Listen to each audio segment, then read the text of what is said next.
I'm happy to be here, and balance and mobility is kind of a passion of mine. I've been working out in the community with fall prevention programs and really enjoying it. And more importantly, finding that they have a great impact. So today I get to end with the 4 M's. I'm going to talk about the mobility assessment and give you some ideas of some action plans that you might be able to do with them. So our objectives are to identify what might be some appropriate mobility screenings that you can use for the elderly population, kind of know the benefits of promoting and maintaining mobility of the older individual, and be able to describe some action plans that would allow the older adults to move more safely and maintain function and participate in what matters to them. So like Dr. Juravich talked about, we have the 4 M's that have been talked about today, but the importance is that these all work together. So important to put it into the full perspective. And so Dr. Juravich talked about evidence-based, cause no harm, which is very important when we talk about balance and fall risks that can occur, and focusing on what matters.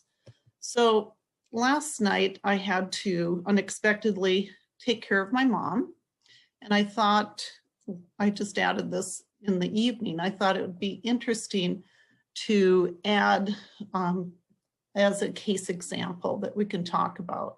My mom was totally independent up until the age of 82, in which she suffered a severe stroke.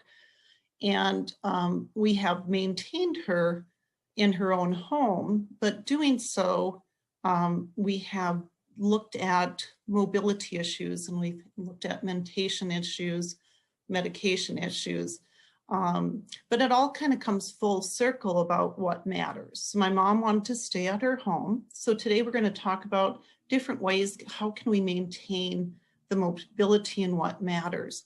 So we needed to get a ramp into her home. We ended up getting one that we could borrow from a local area so she could get in and out. We adapted her bathroom with toilet guards. You can't see it, but she has handrails. We have a bath bench that we put in. We moved her laundry room when she was still able to walk up onto the main floor, where she could continue to do what she loves, clean and take care of the home. The other thing we did is introduced her to an iPad. This is one of her grandsons visiting with her. And she really enjoyed being able to stay connected with her grandchildren. The other thing that the iPad allowed is she can watch nonstop Jeopardy, and her and Alex Trebek are the best friends ever. And I don't know if you ever had anybody that has dementia like my mom does. You put on Jeopardy, it's better than any drug you could ever give a person. She is focused. She will tell you to be quiet because Alex is talking. So different things we can do. Technology sometimes can be very helpful. So she loves crossword puzzles, like Jackie Gray was saying, doing different puzzles. She could answer anyone's. The other thing with mobility is to get out of the home, go where you want. My mother loves to be out and about. So here she is looking at flowers. This was a garden in Grand Forks that was elevated for people in wheelchairs that they could actually see. So being able to get out and about. If we have trouble with mentation, if we put my mother in a car and go driving, she is as happy as a lark. She could drive forever and ever. So places we drive to, well, we can go out to eat, and sometimes people get socially isolated because of their mentation. Going out to doing what other people do, like going out and having coffee, going to Memory Cafe, This is a picture of my mom at the Unforgettables at that Mary Devig does for people with dementia. My mother was never in a choir prior to having her stroke, and she loved going and singing. And my sister was not afraid to be thought of that she has dementia too. My sister would go with her. Sometimes people with dementia will want to go home. This is my mom's Icelandic church up by Milton, North Dakota. She always asked to go home. Her home's about a half mile from here. We will go up and visit on a daily, or not a daily drive, but a couple times a year, and get her up and walking around her old stomping grounds when she was a kid. And what is mobility? Is mobility getting on a paddle boat and paddling? It could be. So here's my mom out on the lake. She can't get in and out of other boats, but she can get on the paddle boat. She's not paddling, but she's enjoying it. So again, just kind of wanted to show how we can take those 4 M's, and we need to take those 4 M's and put them all together. And we really end up with what matters to that individual. So mobility, again, is to ensure that each older adult is able to move safely. And we're going to talk about ways we can screen for safe mobility and everyday function so they can do what matters to them. So we need to screen for what might be limiting mobilities. We need to document it. As a PT, a lot of times I need to decide if the person's safe to be on their own or what kind of assistance they may need to be. So it's very important if somebody's hospitalized or if somebody has a medical condition, like Dr. Jerevich mentioned earlier, for every day you're in bed, you have 3 days to recover. So just to ensure that you have that early, frequent, and safe mobility. And sometimes that can be difficult because when you're in acute care hospital and you have been targeted or not targeted, but you might have the diagnosis of dementia, they put you at a high risk. So a lot of times you're not allowed to get up and move. You're in more of a no lift situation, or somebody has to be with you. And so people can really have immobility when they're in healthcare, and it can impact their function. So we will always want to ask the person what matters to them. When I've worked as a PT for 35 years. And if I were to ask my patients, what are your goals? 2 of them. I want to be able to walk and I want to be able to drive my car. So my grandmother-in-law drove her car until she was 95. She was the last of her friends to still have a license. And where'd they go? They went to the spaghetti feed. They went to the, they knew every church, and they knew what every church had, the luncheons and the parades and things like this. And it was very important for her. So her age didn't limit her driving. Breaking her hip ended up limiting her driving down the road, but it was very important and really mattered to her. So we really have to align our patients' goals into their mobility goals. So what is mobility? The CDC would say mobility is the ability to get where you want to go when you want to get there.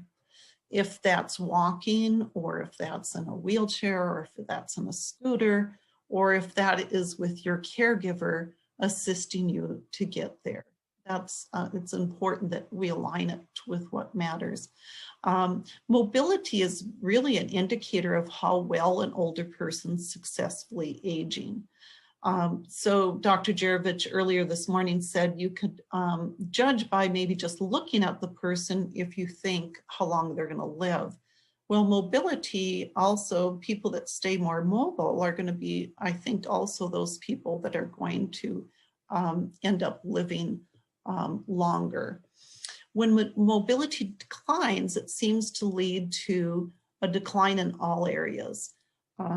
You fall outside, you get nervous, you get this fear of I shouldn't go outside anymore. You stay inside and you get socially isolated, and you have this fear of, oh, I shouldn't go out by myself anymore, and I should maybe not go into give myself a bath or shower because I might slip, and it turns into a vicious cycle of the fear of not wanting to move. So it's very important that we do screenings and we do interventions to help that person not get socially isolated or have the anxiety about moving. And also looking at the physical consequences. If you're not moving, then you're going to decrease flexibility, strength, and endurance, and that cycle continues. So as mobility decreases, so can the independence. And many goals of patients are be able to stay living independently. So we have to link with them that doing those exercises or improving their flexibility is going to help them with that, or their balance.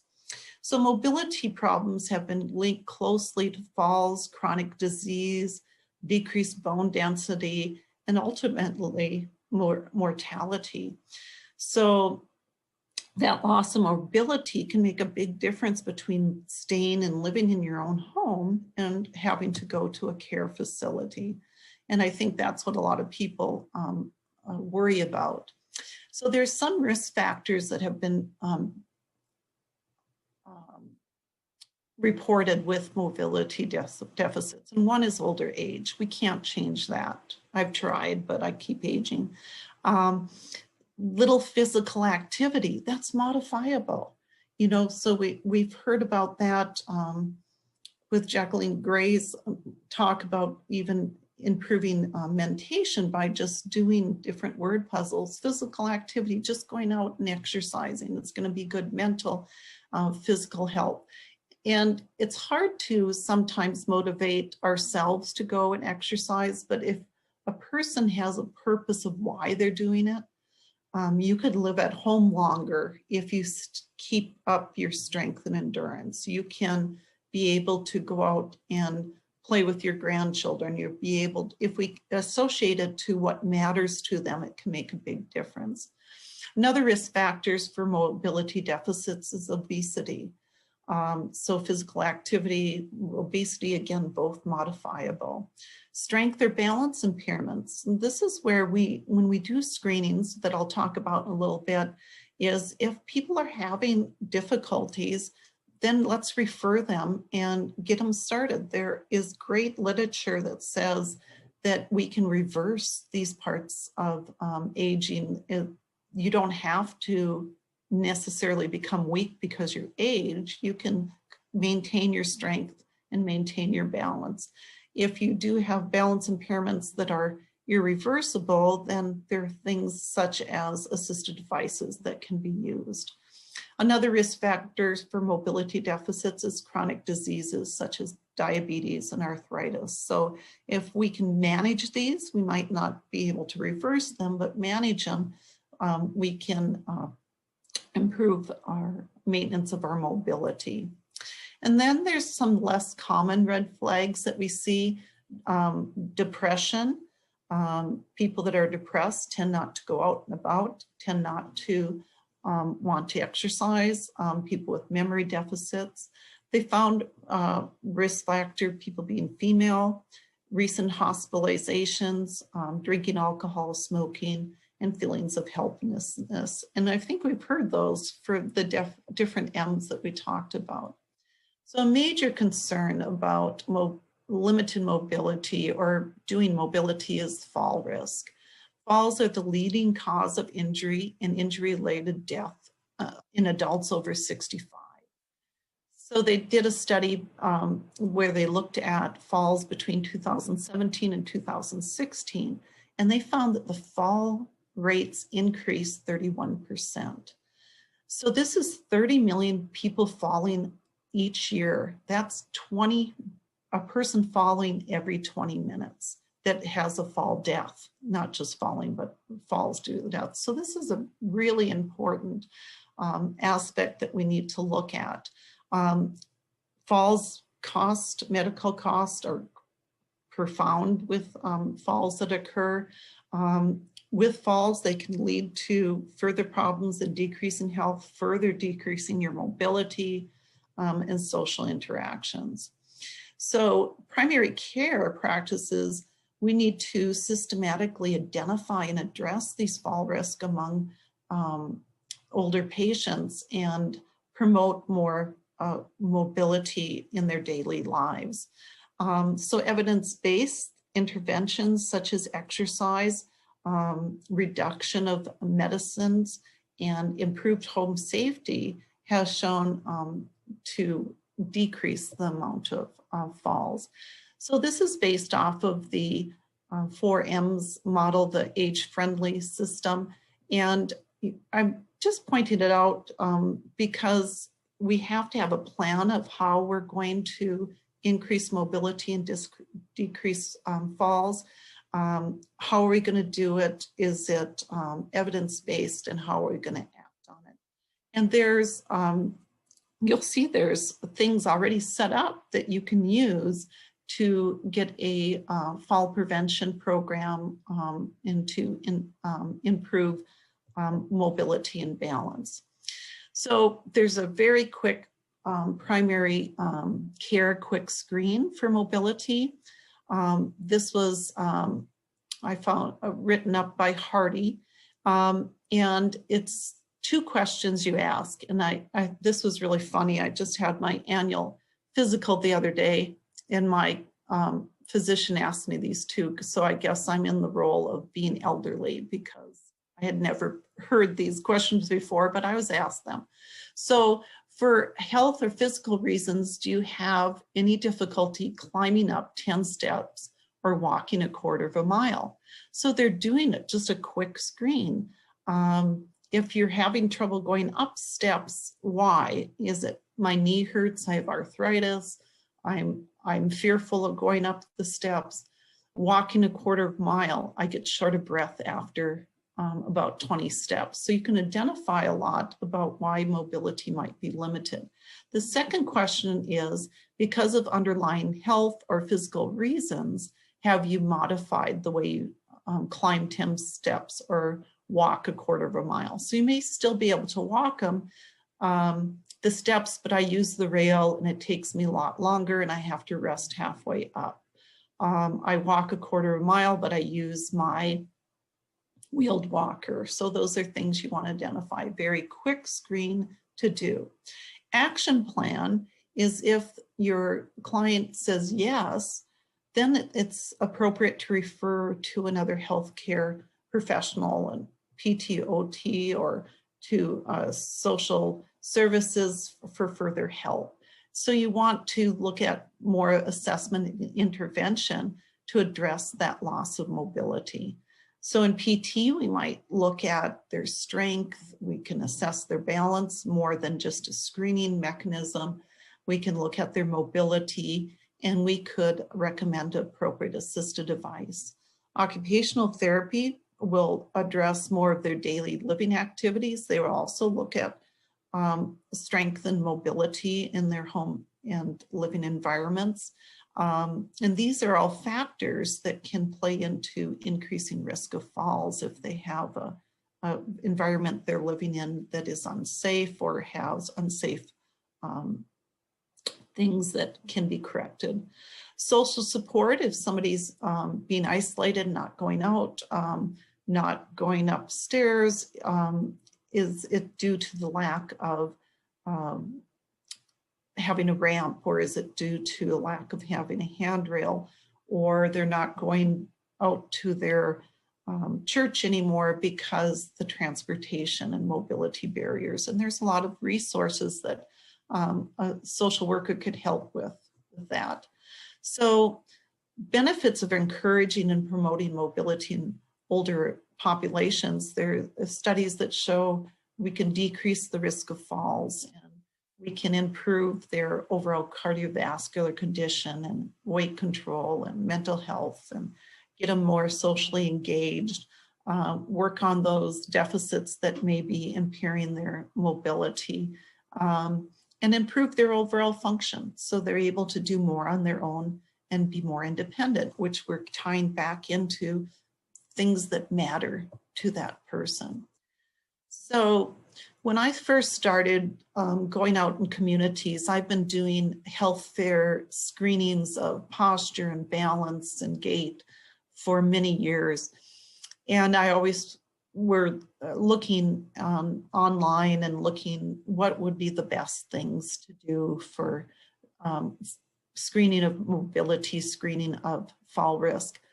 Well, I found when I went to a conference several years ago that the CDC has done multiple studies about falls, addressing injury in the elderly population.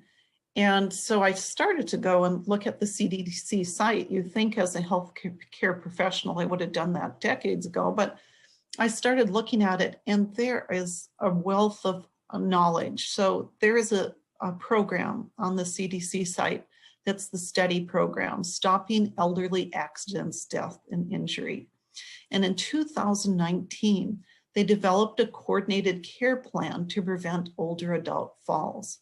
And it plays out everything you need for your healthcare system to start up a fall prevention program. I've been working with our local health area systems, and we've been doing fall prevention programs for about the last 8 to 10 years, and really have seen people very excited to gain knowledge, people saying that it really helps them to have some direction of helping to keep them mobile, helping to decrease their fall risk. So this coordinated care plan to prevent older adults and falls is divided into 3 sections. It's how to start it up in your own system, your care system.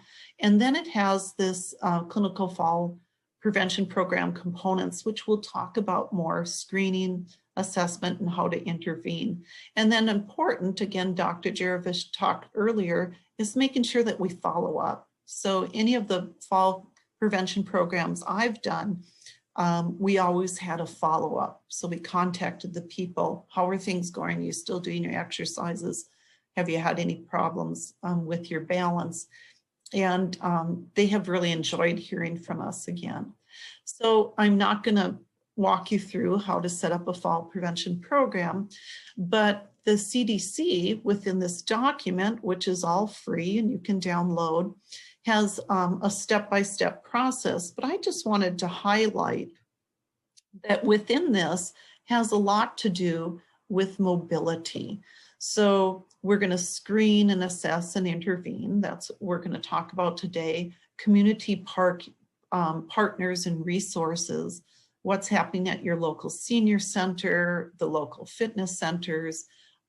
Stepping On is a fall prevention program. Tai Chi has been shown to be very effective in improving balance in the elderly population, and how to put this together. So here, notice they're using the same plan, do, study, and act that we saw with the 4 M's. It's built right into the CDC STEADY action program. So this is very small, hard to see, but it's free to download on the CDC site. It's actually showing a fall screening, assessment, and intervention for community dwellers 65 and older. So it starts up here, screening for your risk, and we'll talk about the quick screening it does.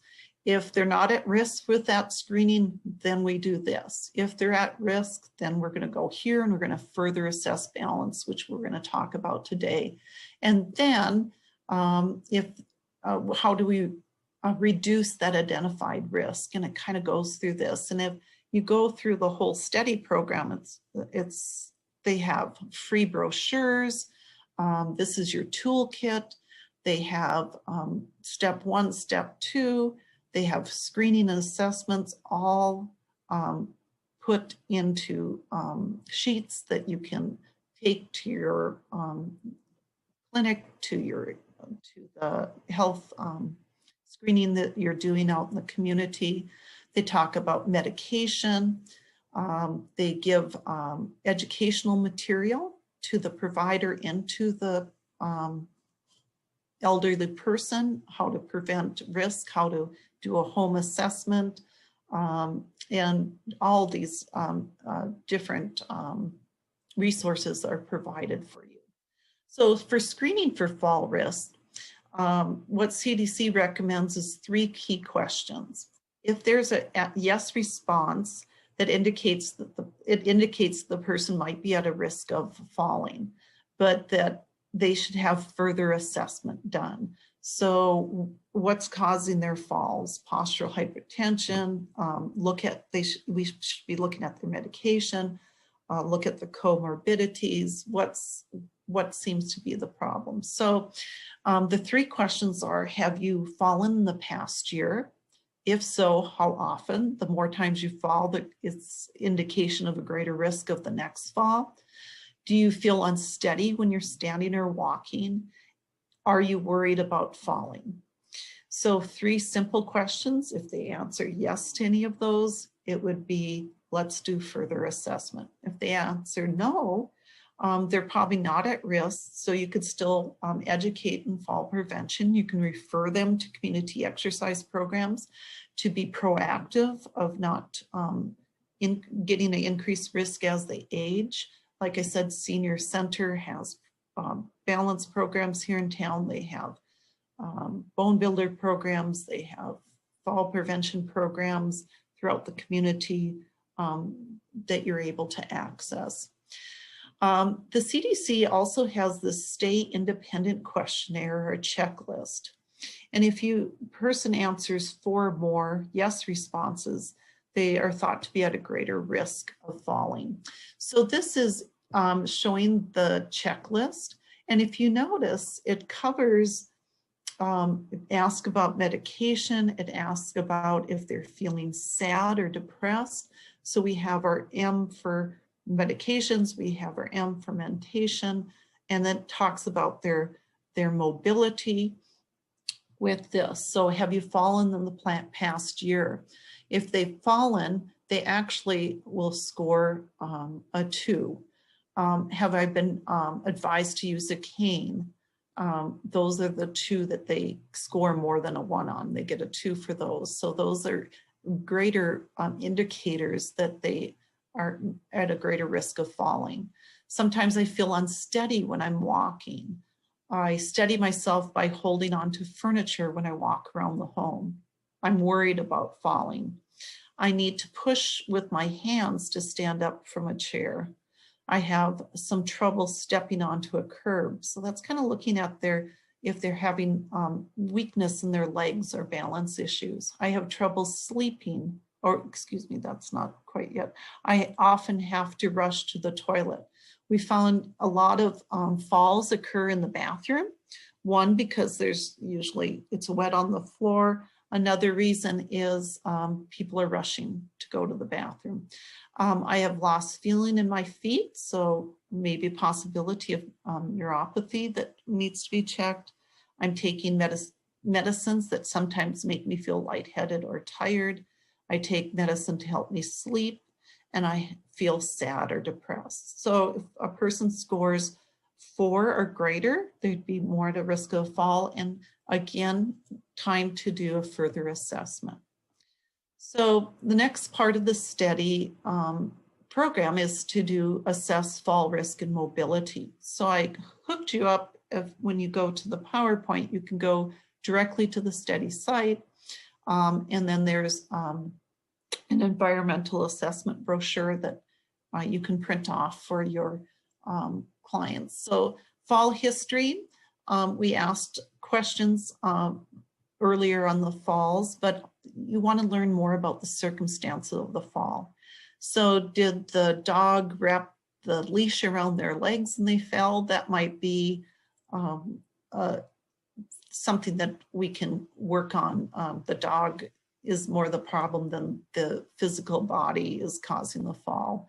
So you want to know where they fell, when they fell, and how they fell.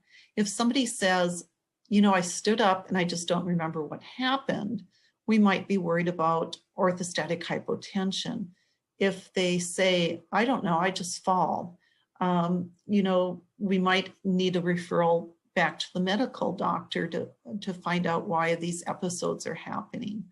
My knee buckles on me. That might, it all gives us information of where we might go to. So the study looks at all those different things we just talked about on the sheet, and our focus is going to look at how can we screen for balance and mobility. So we're going to go and look at some common mobility or fall risk assessments that can be done. The ones that are on the CDC site are the timed up and go, the 30-second stand chair stand test, and the 4-stage balance test, which is actually the Bromberg test going in a progressive order to a tandem to a single leg stance. What's nice about these tests is they're all written out into forms for you that have the instructions on them. And they also have videos of each of these to help train you how to use these different assessments. So those are all on the CDC site, and we will talk about them. The lower three are other easy, quick screening tests that are standardized tests that have evidence-based on them. Dr. Jerevich talked about the 10-meter walk test with gait speed. It's thought to be the 6th vital sign that we should be looking at gait speed. Functional reach test was devised by Duncan back in the early 1990s, a very easy screening test. And the last one, the activity-specific balance confidence scale, we call it the ABC scale, is just a pen and pencil test that we can have, pen and paper test, I should say, that we can have people do to see how confident they are. So confidence has a lot to do with how people will move with their mobility. So the first one's the timed up and go test. The purpose is just to look at mobility. You have the person sit in a standard chair. A standard chair is typically 17 to 18 inches. You have this chair has armrest. They can use the armrest if they want. You ask them to stand up. You have them walk to a line that's 10 feet from the chair. You have them turn around, walk back to the chair and sit down. You are timing them when they do this. You time them, you say go. You don't time them once they get up. You see how long it takes them to go from a sit to a stand to walk, and the timing when they sit down. During the time you're watching them, the quality of their movement, you're noting if there's any loss of balance, stride length or their steps, are they short, are they long? Do they have any arm swing? When you walk slow, you tend to have no arm swing. Do they tend to want to steady themselves on walls or items around where you're doing the test? Are they shuffling? Do they have trouble with the turn? They can use an assisted device during the test. Are they using it properly? Studies have shown if they are able to walk in less than 12 seconds that they're doing pretty well. If they take 12 seconds or greater, it indicates that they're at a greater risk of fall. So this is a really quick test to do. You can do it almost anywhere, just making sure that you have a most adequate space. There's no clutter around. This was a test used for a long time in nursing homes to judge if the person was able to get up and go on their own. Berry found that it's more useful in ruling in falls than ruling out falls. So here is what the CDC has on their site. You would have telling you what equipment you need, what directions to do, how to record the time, the quality of movement, what they're walking. You just have a little checklist that you can do here. So the next one, is the 30-second chair stand test. Again, the only equipment you need is a chair. It's a chair without arms.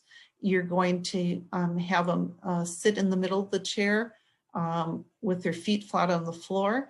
But with this test, you ask them to cross their arms across their chest.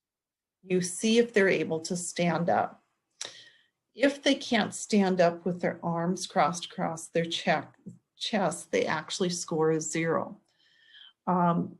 You're supposed to say go, and you're supposed to count how many times they can go from a sit to stand in 30 seconds. So if they can't stand up with their arms crossed, you can certainly repeat the test, letting them use their arms, but on the standardized 30-second chair stand test, they would still score a 0, but you can make patient did chair stand test with arms and did this many repetitions. And they've done age norms. So you're thought to be at a risk of a fall with the different age if you fall below what the age norms are. So they have for men's and women. So people 65 to 69 should be able to do greater than 12, and women should be able to do greater than 11. If it's less than that, they're thought to be at a risk of a fall.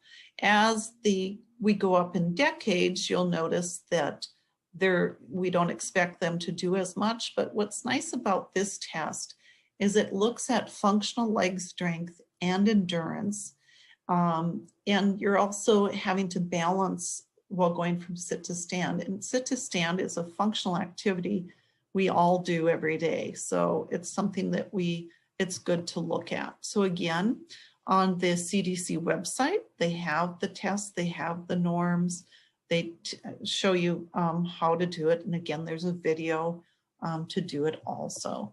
You want to make sure the person's safe. I always do it with the chair back by a wall, making sure I'm keeping an eye on the person, that they're able to do it safely.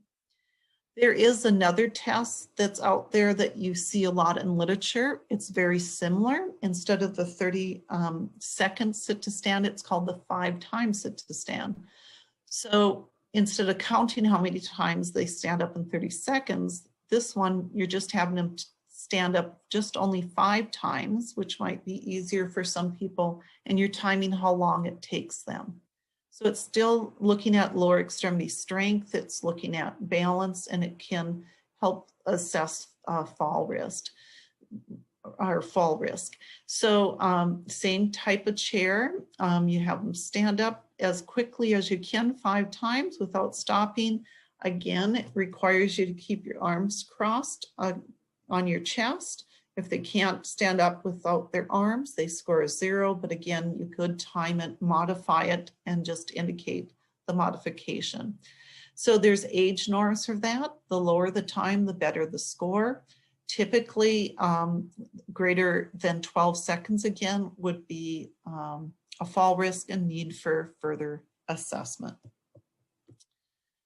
The next one on the CDC site is the 4-stage balance test. And I've used all 3 of these tests in community screenings. People really like to know where their balance is, and they really like when it has the age norms because they know where they're sitting. They like to know if they're right where they should be, are they better than it, or if they're not, they're more motivated to do the exercises. So the 4-stage balance test is a static test. You start with them just putting their feet together and standing. That's a classic Romberg test that we use in the clinic. If they can do that, they only do it for 10 seconds. In a community screening, if I had people that do really well, I go longer, but CDC recommends 10 seconds. If they do well with that, they get 10 seconds, they don't lose their balance, you go on to the next. If they can't stand 10 seconds with their feet together, then you stop there. The next progression would be standing semi-tandem. So you have them put their one foot into the arch of the other foot. So you get a semi-tandem stance. You're decreasing the base of support a little bit. You see if they can go 10 seconds, they're able to do that. Then they advance to tandem standing, standing with one foot in front of the other. They're able to do that for 10 seconds. Then we go for the single leg stance. Can they stand? They can choose which leg they want to stand on. Can they stand on one leg for 10 seconds? If they're unable to stand on the tandem stance for 10 seconds, it's thought that there would be a greater risk of falling. I've had very few people when I go out to do balance screenings, when they come to our fall prevention programs, that are 10-second single leg stance people. They usually do better with tandem unless they're people that are really physically active. So that's a little bit harder one. So this kind of describes how to do that on the CDC site, again, free to download with that. I'm going to mention 3 others that aren't on there, ones that I use in the clinic. The functional reach test, all you need is a yardstick. You put the yardstick at a shoulder height, you tape it to the wall. You have the person stand next to the yardstick. You have them stick their arm out at a 90 degrees, close their fist, and you ask them, can you reach as far as you can along the yardstick with their arm at 90 degrees? You, as the tester, they don't have to be set up even with 0. You just see where their fist is. You have them reach forward as far as they can without taking a step. And then you take the second measurement. You subtract it, or if you start at 0, you just take the measurement. And usually we do 3 trials. People usually get a little bit more comfortable with doing it. And get the average of what their reaches were.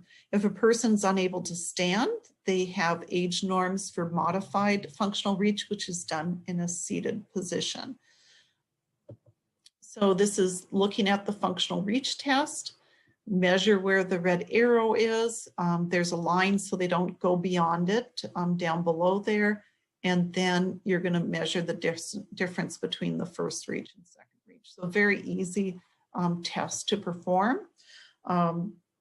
Scores of, if they can't reach 6 inches or they reach less than 6 inches, there's a significant risk of falling.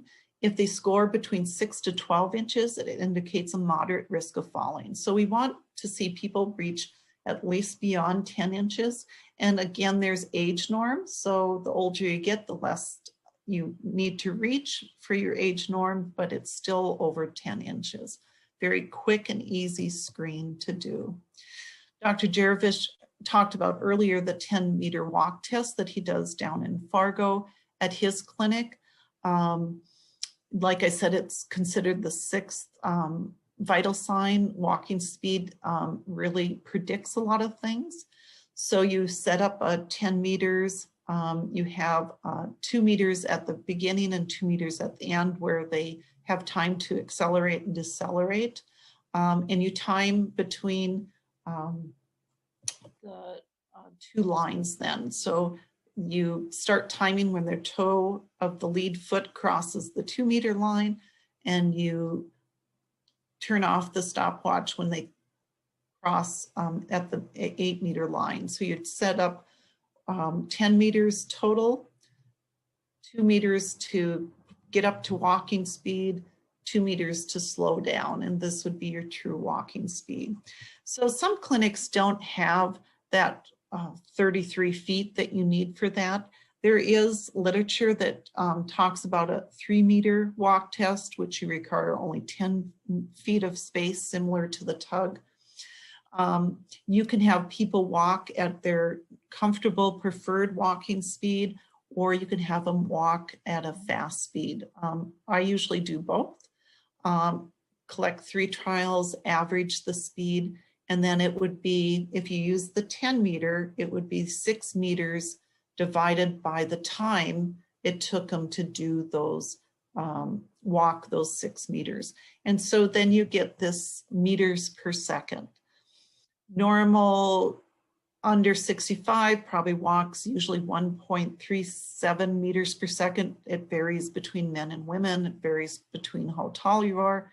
But if you walk less than 0.0 meters per second, we kind of want to do further assessment.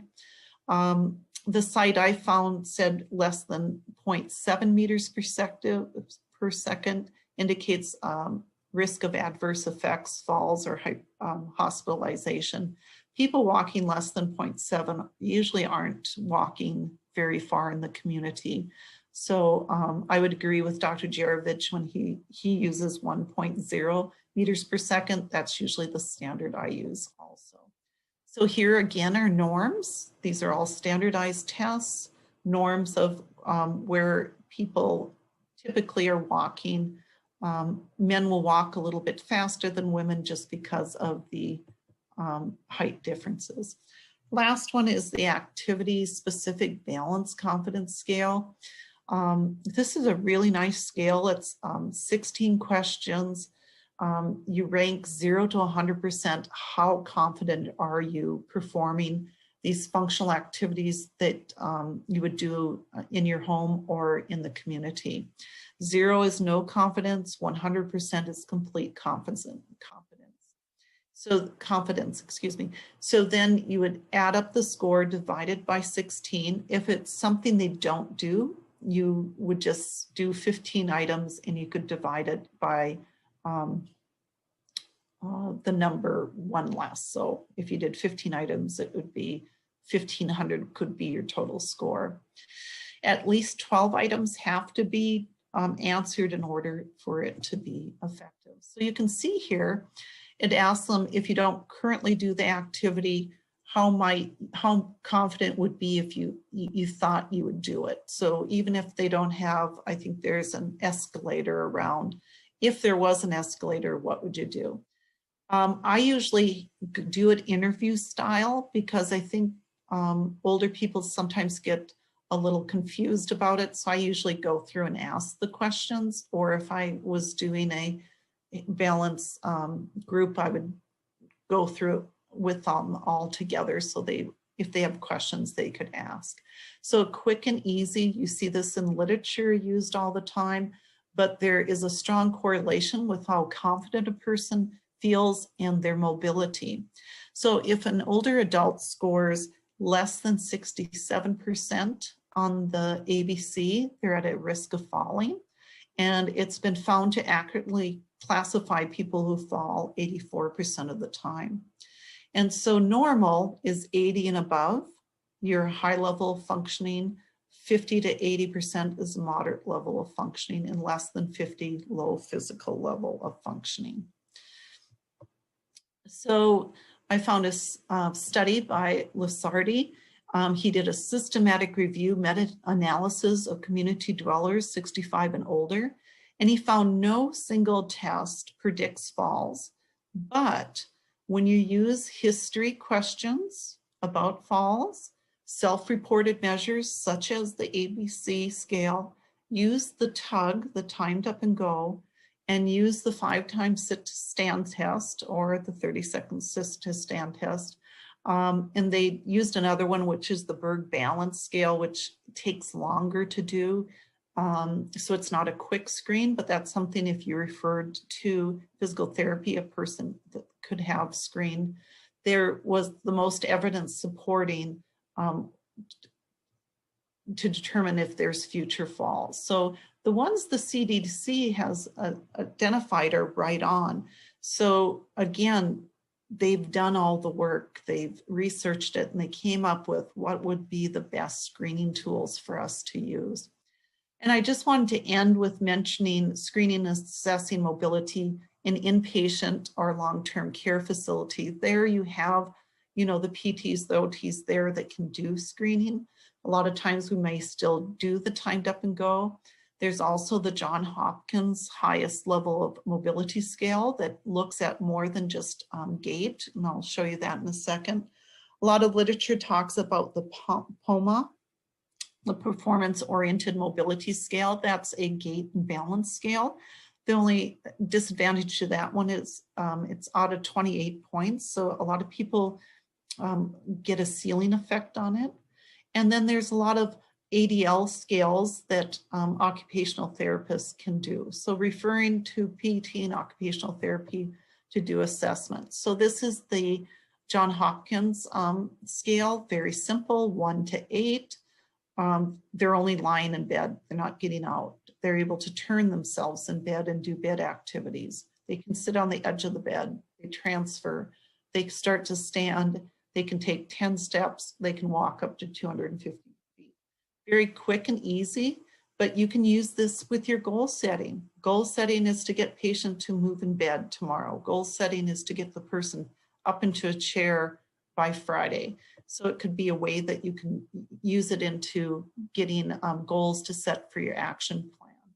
So action plan, loss of mobility is often preventable and treatable. So early detection of what are those mobility limitations, assessing them, screening them, and then having them assessed by who might be able to assess them the best, referrals, OT, PT, community programs.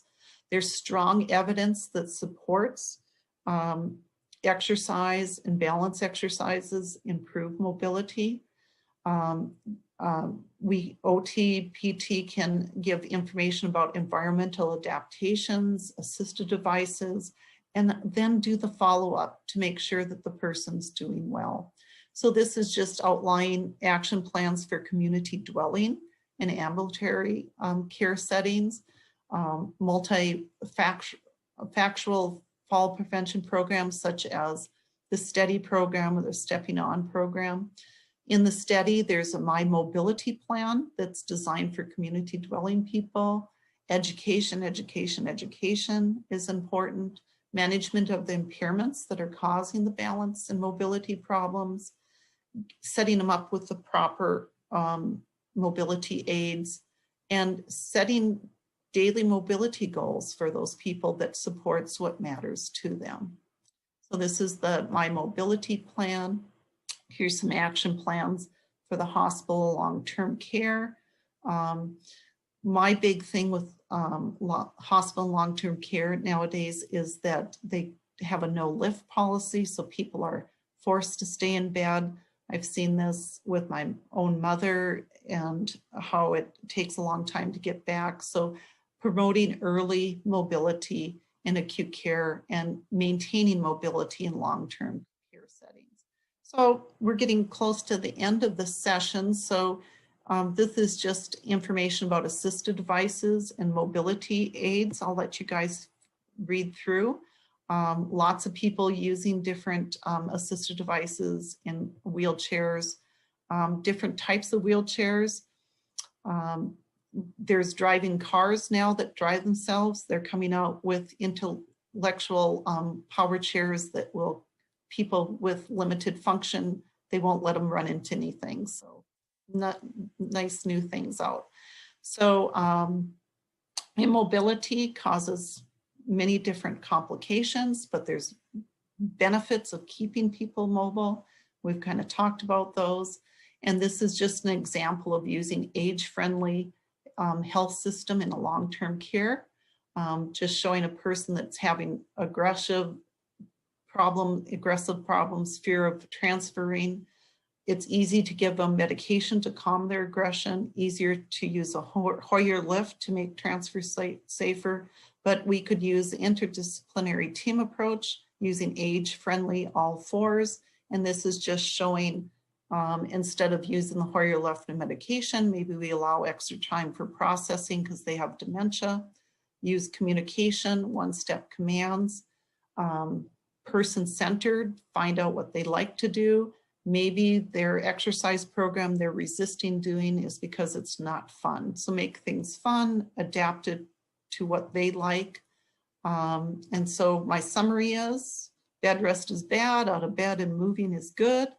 Activity doesn't necessarily say that you're going to have more falls. Check people's ability, not just their risk, and make changes at a system level. Mobility is all of our responsibility. We need to include the patient and family in that too. So look for opportunities of doing mobility in every care setting, not just acute care and long-term, but outpatient home health. So this is my mom. We'll end with her. We put her on the Ranger and look at the smile on her face. Get her out, and enjoy the world.